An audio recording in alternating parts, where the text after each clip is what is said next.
At 11:47 a.m. on May 29, 1943, Captain James Hartwell climbed into the cockpit of his B-17 at RAF Alconbury, watching the ground crew load the last belt of .50 caliber ammunition into the modified bomber's 17th gun position.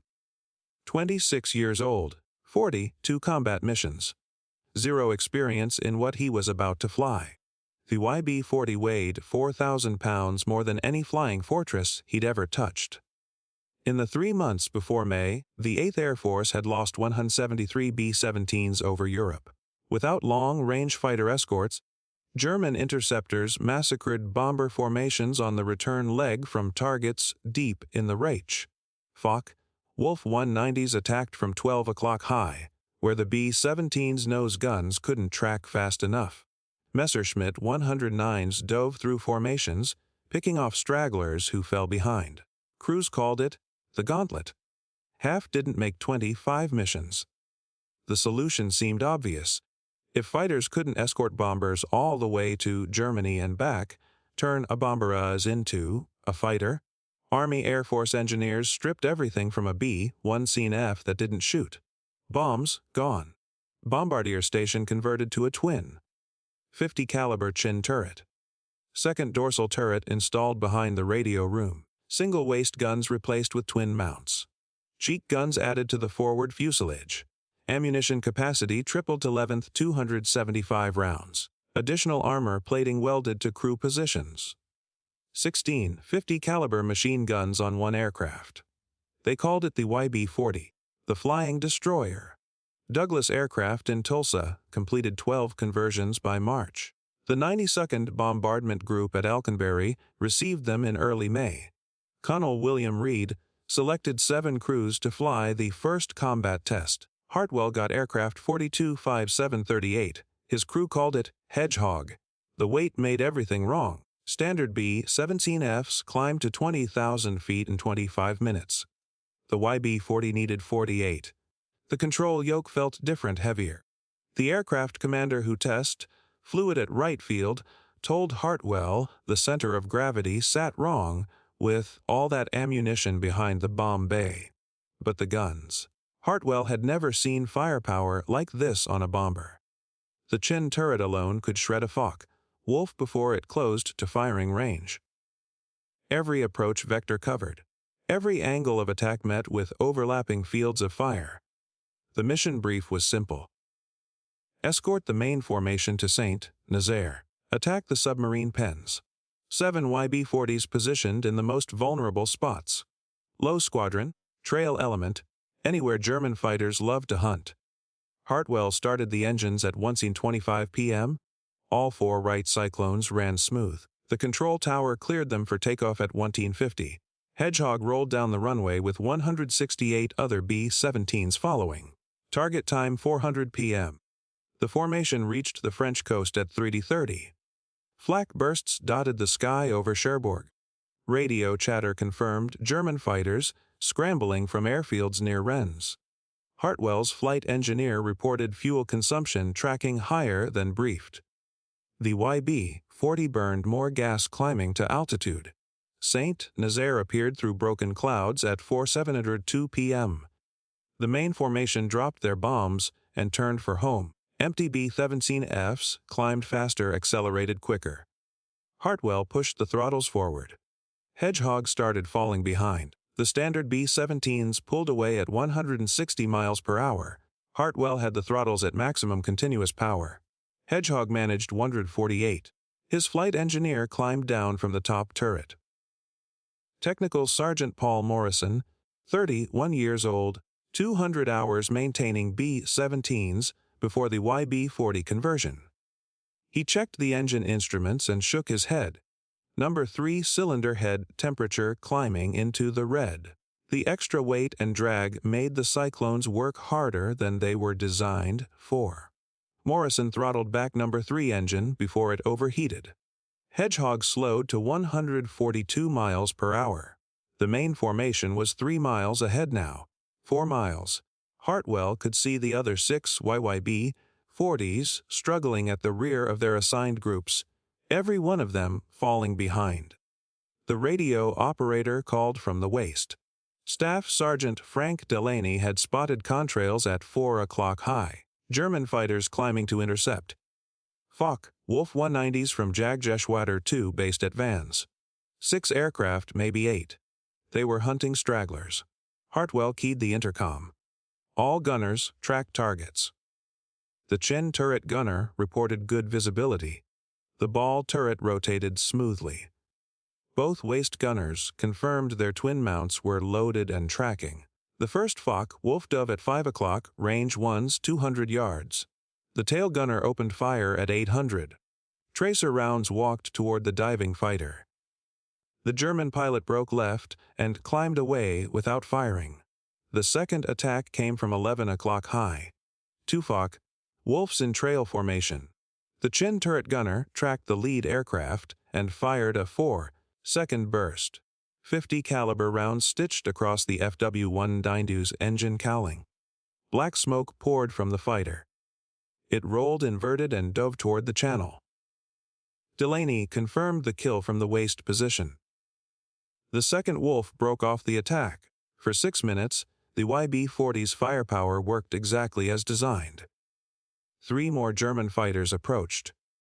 3 more attacks broke off early. The overlapping fields of fire from 16 guns created a wall of lead no pilot wanted to penetrate. But Hedgehog was still slowing down. The main formation was 6 miles ahead now. Then 7. Hartwell could barely see the bomber stream against the afternoon sky. Morrison reported fuel state. They'd burned 800 gallons more than briefed during the climb and combat. At this power setting, they had 90 minutes to reach Alconbury. The formation would be on the ground in 70. Another pair of Foch, Wolfs, appeared at 2 o'clock. These pilots didn't break off. They'd figured out the YB-40 couldn't keep up, couldn't run. The German fighters circled at a distance, waiting for the bomber to fall farther behind, waiting for the right moment to attack from multiple vectors simultaneously. Hartwell pushed the throttles forward again.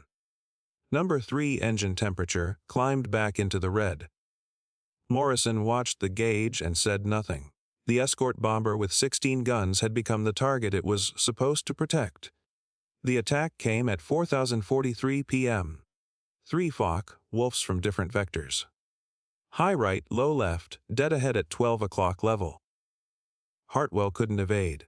The YB-40 turned like a freight train with all that weight. He held course and altitude.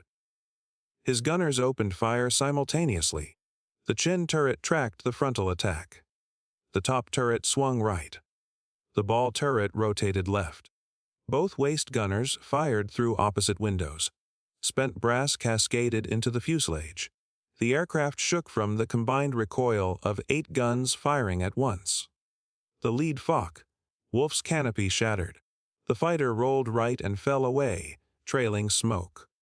The high attacker broke off early. The low attacker pressed his run and fired a 2-second burst. 20 mm cannon rounds punched through Hedgehog's right wing. 1 hydraulic line severed. The waist gunner reported fluid spraying across the window. Delaney called out damage. Right landing gear hydraulic system failed. They'd have to manually crank the gear down for landing. If they made it back. Morrison checked the fuel again. 2 minutes to Alconbury at current power setting. The formation was 8 miles ahead and pulling away. They were alone over occupied France with German fighters circling. The radio crackled. Another YB-40 crew from the 3 at Fife bomb group. Captain Richard Hayes flying aircraft 425741. His gunship had also fallen behind. 2 YB-40s now separated from the formation. Both struggling to maintain airspeed. Both burning fuel faster than briefed. Hayes suggested they form up together. Combined defensive fire from 32 guns might keep the Germans at bay. Hartwell agreed. Hayes descended from 21,000 feet to match Hedgehog's altitude at 19,500. The Foch Wolves circled wider now. 4 visible, maybe 6. They weren't attacking 2 gunships flying in loose formation, but they weren't leaving either. At 5:07 p.m., Hartwell crossed the French coast outbound. The channel stretched gray and empty below. 53 miles to the English coast. 41 minutes flying time at their current ground speed. Number 3 engine was running hot. Morrison had pulled the power back twice already. They couldn't maintain altitude much longer. Hedgehog descended through 19,000 feet. 18,800. 18th, 600. Hayes radioed that his number 2 engine oil pressure was dropping. He throttled it back to prevent seizure. His YB-40 slowed to 138 miles per hour. Both aircraft were struggling. Both crews watching fuel gauges tick toward empty. Both hoping the German fighters wouldn't follow them over water. At 5:22 p.m., 2 Messerschmitt 109s appeared at 6 o'clock high. They'd follow the stragglers to the channel. The tail gunners called out the intercept. Range, 400 yards and closing. The fighters dove through 18,000 feet. Their cannons opened fire at 800 yards. Hartwell couldn't climb, couldn't accelerate, couldn't turn hard enough to throw off their aim. The YB-40 had become a flying target with empty sky all around. The tail gunner fired first. Staff Sergeant Raymond Cack, 24 years old, former ski shooting champion from Cleveland. He'd never tracked targets moving this fast. The lead Messerschmitt 109 closed to 600 yards. Cack walked his tracers across empty sky. The German pilot jinked left, right, dove 20 degrees. His wingmen followed. Both fighters opened fire at 400 yards. Cannon shells tore through Hedgehog's tail section. One round exploded in the horizontal stabilizer. Another punched through the fuselage, 2 feet behind Cack's position. The aircraft shuddered. Hartwell felt the controls go mushy. Morrison climbed back to check damage. The elevator cables were intact, but the trim tab mechanism was jammed. Hartwell would have to fight the control yoke all the way to England. The Messerschmitts pulled up for another pass. Hayes's YB-40 opened fire with all dorsal guns. The combined firepower from both gunships filled the sky with tracers. The German fighters broke left and circled back to altitude. At 5:31 p.m., 4 Republic P-47 Thunderbolts appeared from the northeast. Long-range escort fighters returning from a sweep over Belgium. They'd heard the radio calls about stragglers under attack. The Thunderbolts dove at the Messerschmitts. The German pilots saw them coming and turned east toward France. The P-47s didn't pursue. They formed up on both YB-40s and waggled their wings. Escort to the English coast. Hartwell checked his fuel. 37 minutes remaining at current power setting. 29 miles to landfall. They'd make it, barely. But the concept was broken. He could see it now. The YB-40 worked perfectly as a gun platform. 1650s could shred any fighter that got close. The chin turret alone had changed the equation for frontal attacks. The weight made it useless. After the standard B-17s dropped their bombs, they climbed faster and flew higher. The YB-40 still carried 11,000 rounds of ammunition. 4,000 extra pounds dragging them down, making them slower, making them targets instead of protectors. Hayes radioed at 5:47. His number 2 engine had seized. Oil pressure, 0. He'd feathered the propeller. His YB-40 descended through 15,000 feet on 3 engines. Morrison calculated the numbers. Hayes wouldn't make Alconbury. Maybe not even England. His fuel consumption on 3 engines was too high. The English coast appeared at 5:53 p.m. Hayes aimed for the first airfield he could find. RAF Manston on the Kent Peninsula. He called the tower and declared an emergency. They cleared him for immediate landing. Hartwell watched Hayes's YB-40 drop away toward the emergency field. 1 gunship limping home on 3 engines, another damaged and barely controllable. Both aircraft would require major repairs before flying again. At 6:18 p.m., Hedgehog touched down at Alconbury. Hartwell cranked the landing gear down manually. The right main gear locked with 15 seconds to spare before touchdown. Ground crews counted 16 bullet holes in the fuselage, 1 severed hydraulic line, 1 jammed trim tab, one damaged horizontal stabilizer. Colonel Reed was waiting at the hard stand. He wanted Hartwell's assessment immediately. The first combat test of the YB-40 concept. The flying destroyer that was supposed to protect bomber formations all the way to Germany and back. Hartwell shut down the engines and climbed out. His flight suit was soaked with sweat.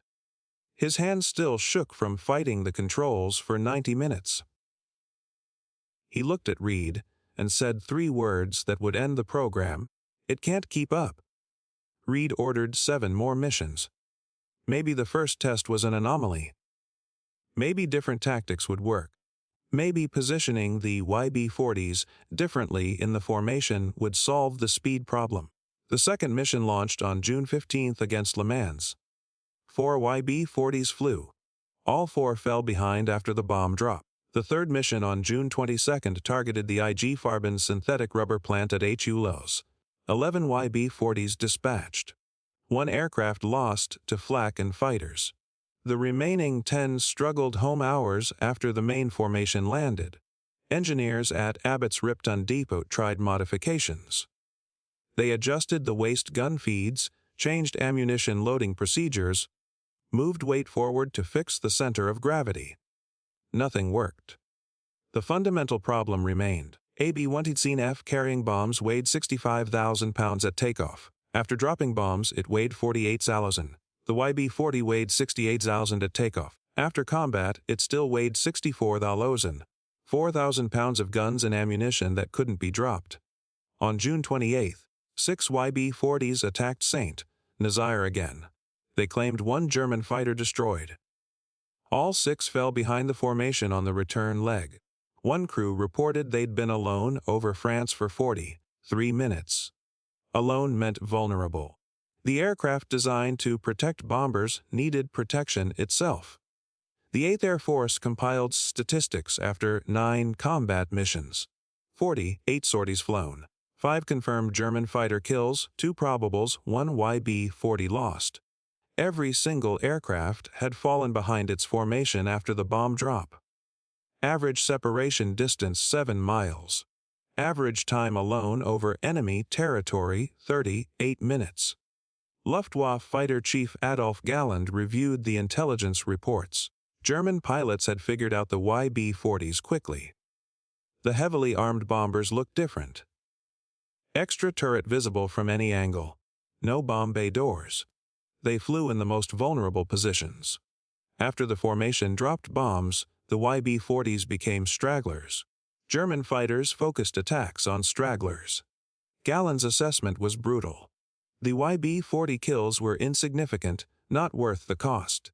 His pilots would rather attack the flying destroyers than avoid them. Easy targets that couldn't run. On July 29, the last 2 YB-40s flew their final combat mission. Target U-boat yards at Kiel. Both aircraft fell behind. Both required fighter escort to reach England. Both landed at emergency fields short of their home base. In August, General Karl Spaatz canceled the program. The 12 surviving YB-40s returned to the United States in November. Most became gunnery trainers. 4 were stripped and converted back to standard bombers. The concept died after 3 months of combat testing. The Army Air Forces had spent $469,000 per aircraft on the conversions. 12 aircraft, $5.6 million for a weapon system that made bombers more vulnerable instead of safer. But one piece of the YB-40 survived. One innovation that worked perfectly. The modification that would save thousands of bomber crews before the war ended. Engineers at Wright Field studied the combat reports carefully. They noticed something. Every YB-40 that engaged fighters from the front stopped the attack. The chin turret changed everything. 2 50 caliber guns firing forward with a clear field of fire. No convergence problems, no blind spots at 12 o'clock high. That turret design went to Boeing immediately. The Bendix Chen turret from the YB-40 program entered production in September 1943. Boeing designated it the Bendix Model A2. 50 caliber Browning M2 machine guns. Remote control operation from the bombardier position, 300 rounds per gun. Electrically powered traverse and elevation. Douglas aircraft installed the turret on the last 80, 6B, Funseen F, DL aircraft coming off the production line. These bombers deployed to England in October. Crews called it the answer to 12 o'clock high attacks. Before the Chin turret, German fighters attacked B-17 formations from dead ahead. The bombardier's position had two cheek guns mounted on the sides of the nose. Limited traverse, limited field of fire. Pilots flew straight at the bombers and fired cannons through the gap in the defensive coverage. Focke-Wulf 190s killed more B-17s with frontal attacks than any other method. The Chin turret eliminated the gap. Full forward coverage. The bombardier tracked attacking fighters through a simple gun sight, pressed the firing button. 2. 50 caliber guns converged at 400 yards. German pilots who'd grown comfortable with head-on passes suddenly faced concentrated fire they couldn't avoid. Combat reports from November showed the change. The 91st Bomb Group flew B-17Fs with Chin turrets on a mission to Gelsenkirchen, 12 frontal attacks. 10 broke off early. The other 2 pressed through and took hits. 1 Focke-Wulf confirmed destroyed, 0 bombers lost to frontal attacks. Boeing incorporated the Chin turret into the B-17G production model. First aircraft rolled off the line in December 1943. The G model became the definitive flying fortress. Boeing plants in Seattle and Wichita, Douglas in Long Beach and Tulsa, Vega in Burbank, all 3 manufacturers building B-17Gs with the standardized Chin turret. Production ramped fast, 50 aircraft per month in January 1944, 120 per month by March, 230 per month by June. The factories delivered 8 6ly B-17Gs before production ended in April 1945.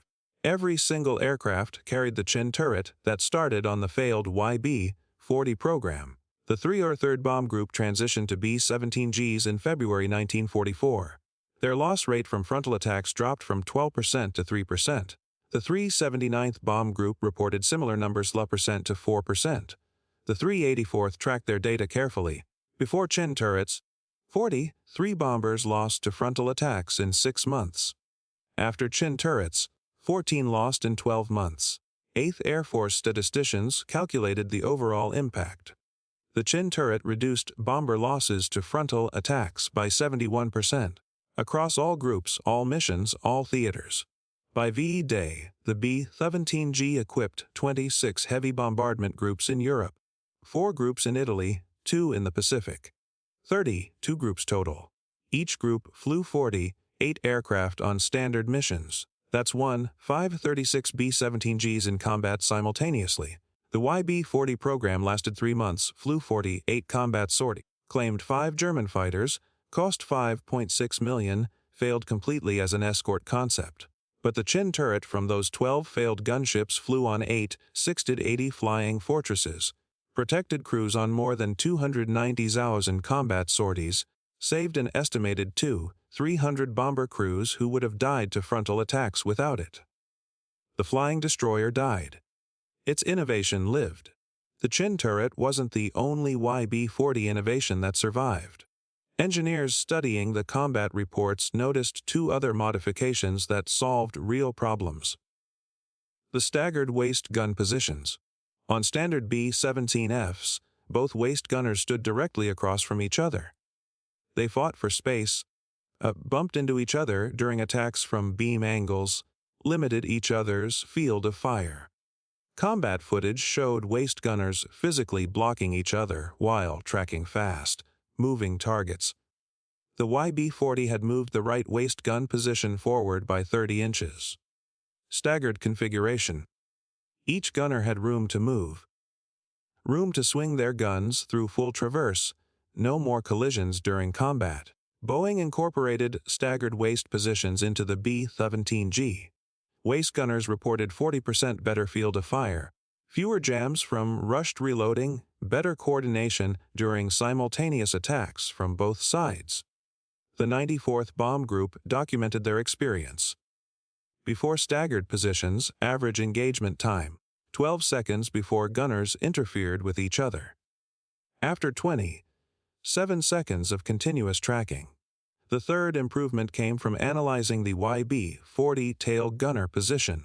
Sergeant Cack had reported limited visibility from the standard tail position during his combat mission.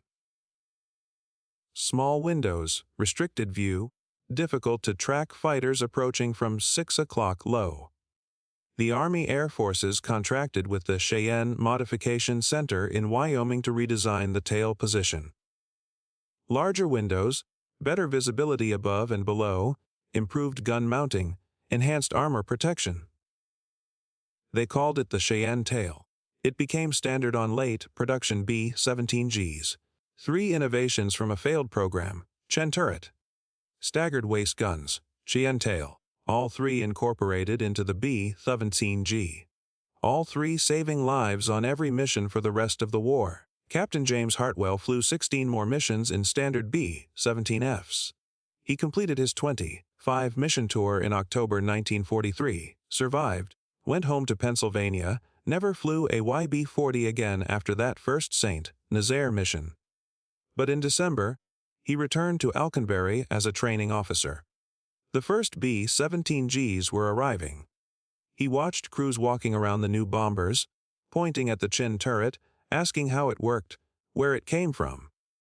Hartwell told them about the YB-40, the flying destroyer that couldn't keep up, the gunship that became the target, the 3-month program that failed so badly it got canceled before summer ended.